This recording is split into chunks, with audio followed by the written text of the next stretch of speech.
Força, força, companheiro Vasco, nós seremos a muralha de aço. Força, força, companheiro Vasco, nós seremos a muralha de aço. Há quem queira deixar como está o poder dos latifundiários, mas o povo não alinha mais, nunca mais. Para algumas pessoas, esta canção, a Força, Força, Companheiro Vasco, representa uma certa perversão dos ideais da Revolução, quando o Partido Socialista tomou uma enorme preponderância no nosso país. E todos recordarão esta Força, Força, Companheiro Vasco, cantada pela Maria do Amparo, cantora muito ativa. E por Carlos Muniz naquela altura. E por Carlos Muniz naquela altura, mas como ele não está aqui, pois, exatamente. mas agora... A voz mais predominante, em todo o caso, é a feminina, não é? Talvez, não sei. Já não me Força, lembro. companheiro Vasco. Talvez eu estava mesmo com força quando cantei aquilo. Com convicção. Com convicção.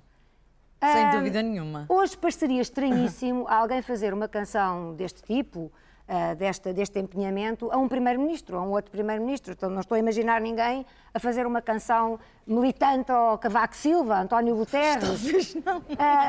Como é que isso justifica-se só pelo momento que então se vivia, ou sim, era realmente o momento uma convicção profunda pelo homem, por Vasco Gonçalves, o companheiro Vasco? Pelo homem em si, pelos ideais que tínhamos naquela altura, pela juventude que tínhamos dentro de nós, pelo aquilo que queríamos fazer pelo país que estava a arrebentar. Era um país novo. E não era dar uma força excessiva a um homem só? Aquele homem, portanto, era força, companheiro Vasco, mas era todo a entourage que nós seremos rodeava. A muralha de aço, não é? Isso nós, esquerda, naquela altura. Isto era à esquerda, uma certa naquela esquerda. altura, e agora considero-me sempre de esquerda, não abdico. Há aqui outras pessoas de esquerda, várias, mas as pessoas ligadas ao Partido Socialista, será curioso saber o que é que pensam, por exemplo, o Dr. Alberto Costa. Dr. Alberto Costa, para si isto era à esquerda? O Força, Força, companheiro Vasco é para si uma referência da esquerda ou é um momento de uma certa interpretação da Revolução? Acho que é uma interpretação que certa esquerda tinha do momento que se vivia. Apenas isso? Sim. Não era a sua esquerda, na esquerda em que se revia?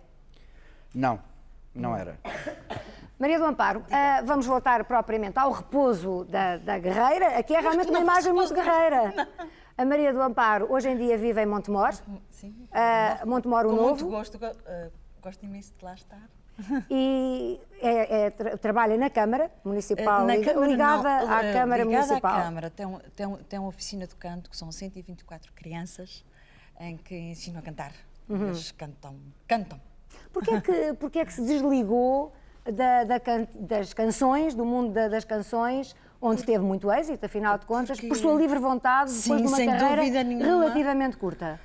Porque comecei a ter horror ao palco, medo ao palco, fobia ao palco, uma data de coisas ao palco que não davam comigo. O palco aí quer dizer exatamente a exposição pública. Isso, exatamente. O palco mesmo em si. Portanto, recolheu-se e deixou de estar aos olhos de ser visível, aos olhos do público e dos mídias. É o exemplo mais perfeito da pessoa que se retira da guerra, digamos assim, da exposição, para viver uma vida mais interiorizada. Sim, que gosto muito. É onde me sinto muito bem, além de ensinar crianças também na Cercimor, música de deficientes, crianças. É muito bom, gratificante. Crianças em situação particularmente difícil. O que é que a fazia sentir mal nesse contacto com o público?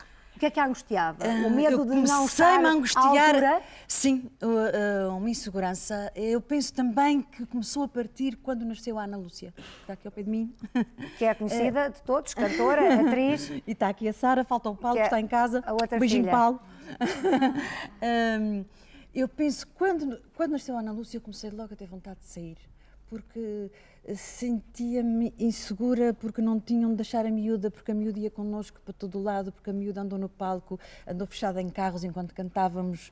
Portanto, aí era a dificuldade de gerir a sua E carreira. eu penso que com talvez tenha o facto de ser começado por mãe, isso. não é? Não tenho a certeza se foi isso. Talvez um analista, mas eu nunca fui ao analista. Portanto, isso passou a ter um peso negativo. Sim. Sobretudo um a peso partir negativo. daí começaram-se a juntar coisas e pronto.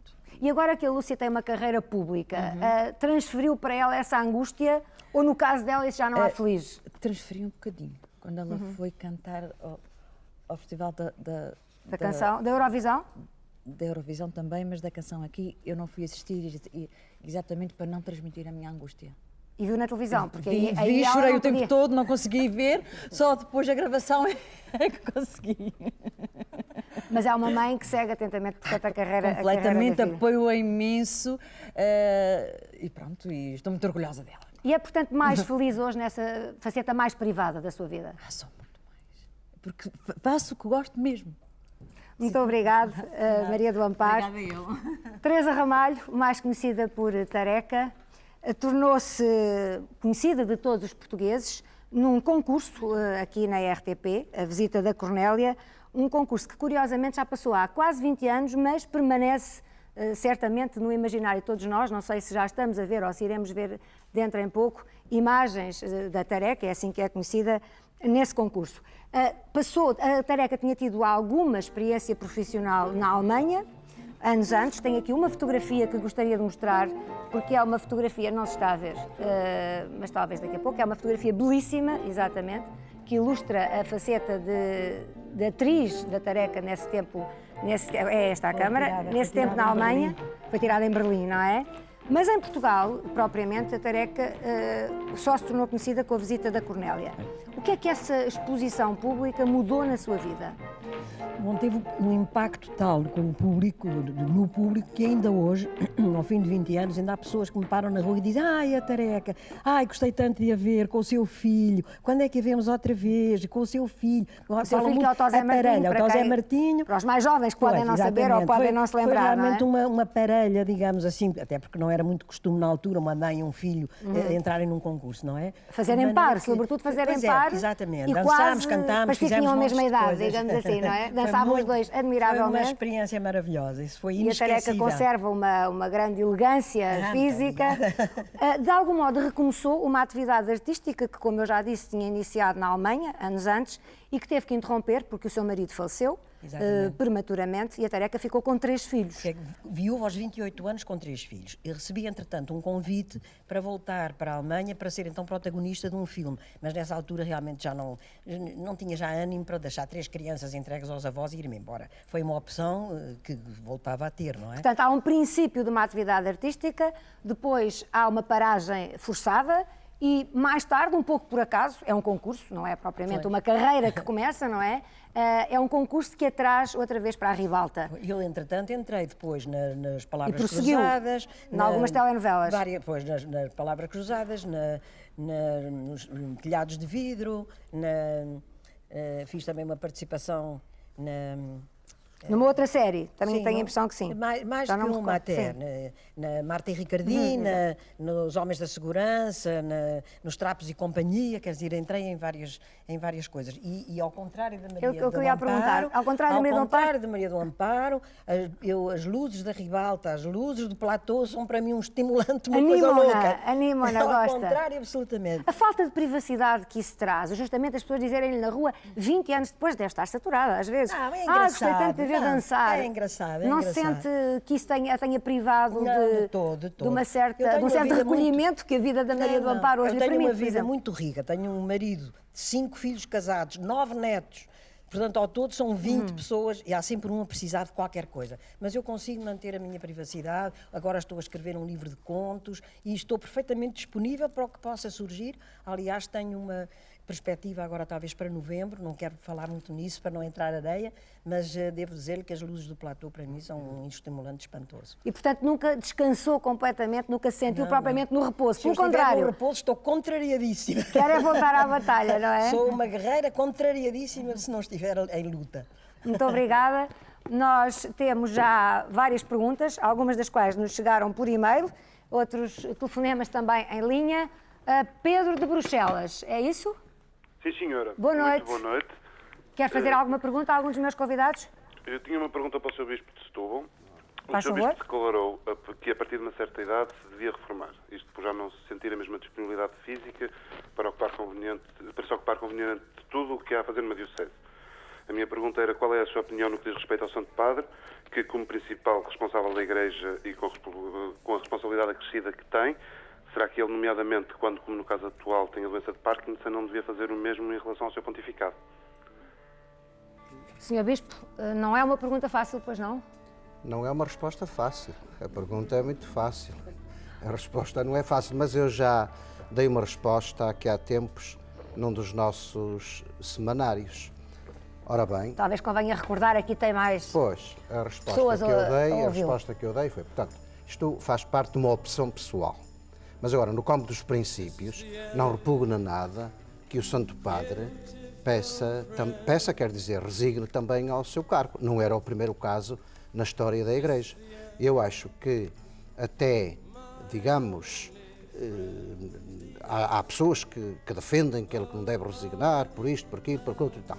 Mas eu acho que não temos o direito de exigir de um homem destes. Nós vemos que ele está sumamente debilitado, embora psiquicamente capaz, não é? Com uma força anímica, como a gente costuma dizer, verdadeiramente extraordinária. Porquê? Que o Santo Padre também, que me desculpem as pessoas que discordam de mim, mas parece-me até que seria um exemplo muito grande para toda a Igreja. Portanto, o Santo Padre continua, está a prestar um serviço importantíssimo à Igreja, não obstante a sua debilidade física, ele tem uma força anímica, uma força espiritual verdadeiramente extraordinária, mas no campo dos princípios não repugna nada e até parece... Que ele fizesse a mesma coisa que o Sr. Bispo fez. Ora bem, que ele renunciasse também, não quer dizer que, enfim, que não esteja a cumprir bem e cabalmente a sua missão, mas no campo dos princípios não repugna nada e até parece assim um bocadinho cruel estar a exigir que um homem com o peso, com a responsabilidade da Igreja e com a debilidade física que ele apresenta, esteja ainda a suportar este esforço enorme.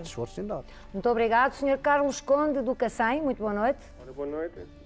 A sua questão? Olha, eu começava por dar os parabéns pelo seu programa, porque tem realmente temas bastante aliciantes. Muito obrigada. E eu queria começar por dizer que queria manifestar o meu apreço e a minha admiração ao seu Bispo de Setúbal, aí presente, porque fui um indivíduo que vivi as dificuldades dos salários em atraso, mais centenas de trabalhadores, pois trabalhei numa empresa em Cacilhas, que foi a HP Harrison e Construções e Reparações Navais, e tive a oportunidade de verificar que o referido bispo lutava e auxiliava os mais desfavorecidos, entregando-se totalmente de corpo e alma, solidarizando-se com os mais necessitados.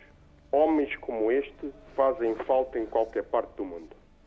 Uma palavra para os políticos, que se deixem de blá blá e passem das palavras aos atos e resolvam os problemas das populações, principalmente do desemprego.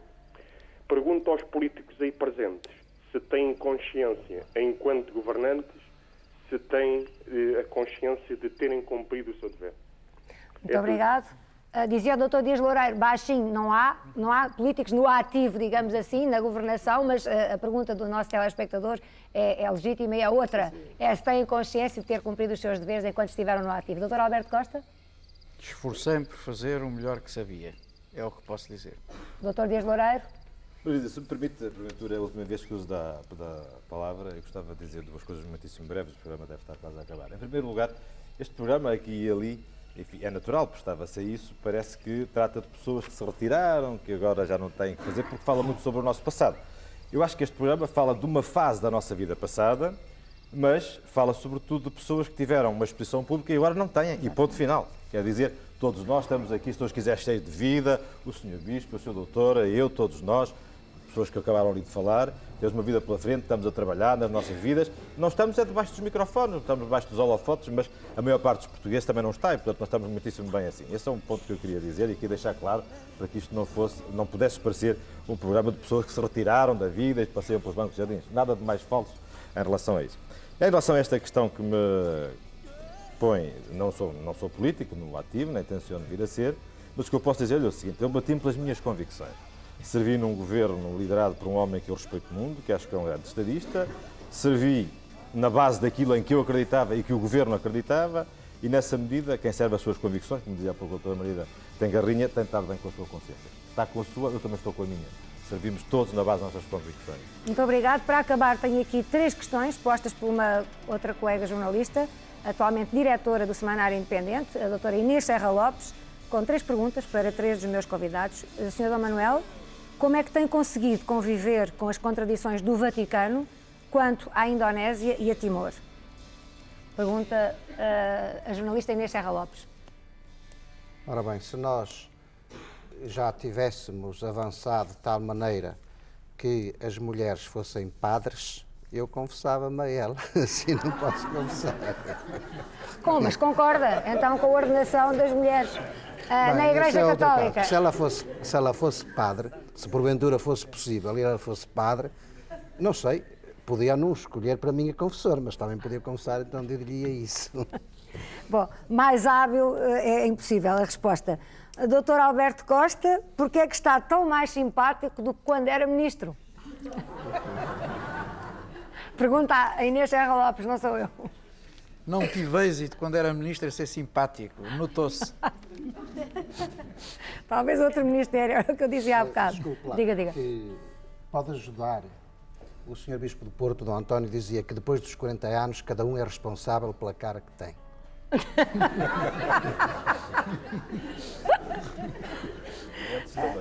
Doutor Dias Loureiro, e quando os guerreiros se cansam de repousar? Eu penso que isto quer dizer, vai ou não um dia voltar à política?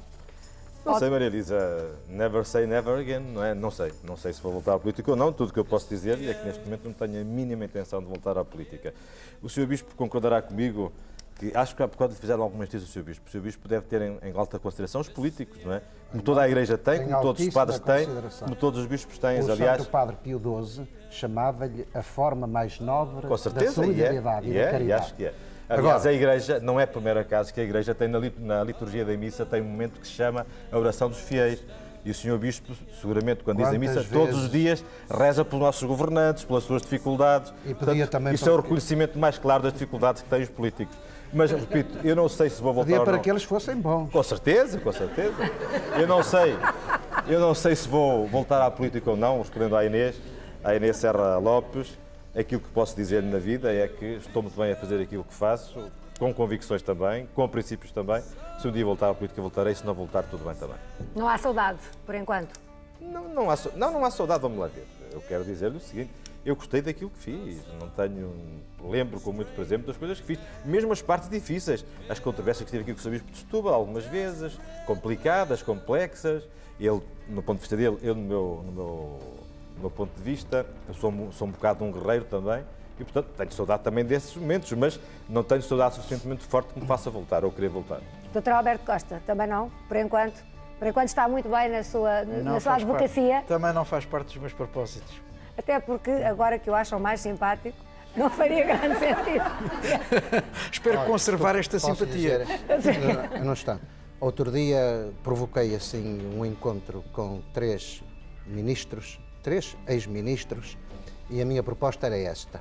Vamos agora, vamos pôr-nos nus e vamos conversar a sério sobre a política, sobre a experiência que fizeram da política, sobre o que pensam da política, etc. Mas eram todos ex-ministros. Eram todos ex-ministros. E foi interessante a conversa? Foi muito interessante. E eles muito interessante. São homens bons, que merecem o nosso respeito, fazem tudo o que podem, portanto merecem assim a nossa gratidão. Sr. Dom Manuel, agora, eles nesse contexto diziam coisas muito diferentes do que tinham dito quando eram ministros? Ora bem, pelo menos uma coisa é certa e parece adivinhar-se também um bocadinho aqui destes senhores 2 ex-ministros, é que realmente não têm saudade do tempo em que foram ministros. Não têm saudade do tempo em que foram ministros. É uma coisa também... Mas também não temos angústia, Sr. Bispo. Sim, está bem, está bem. Agora há muitos méritos para declarar angústia. Sr. Dom Manuel, para acabar, o senhor há pouco disse que a saída da Diocese no primeiro momento foi muito difícil. E continua a ser. Eu considero-me assim, às vezes começo-me assim a... vejo-me assim como um viúvo que está nos primeiros tempos da sua viuvez e só pensa, Adaptar-se à ideia. na mulher. Vai todos os dias ao cemitério para rezar assim junto da campa da mulher. Tem muitas saudades de Setúbal? Tenho umas saudades imensas, imensas de Setúbal. Quero muito, muito aquele povo marcou-me. Mas tenho muito E que aquele fazer. povo, quando o senhor lá chegou, não gostou muito de si, achava muito Já é um conservador, um conservador reacionário. do Norte, essa coisa toda e tal. Essa coisa toda do Norte. É, essa coisa toda do Norte, que é uma nação. Aquele Porto é uma maravilha. Estamos quase na generalização. Muito obrigada. Obrigado, Sr. Manuel. Obrigada a todos os meus convidados. Eu voltarei novamente 2 a 15 dias.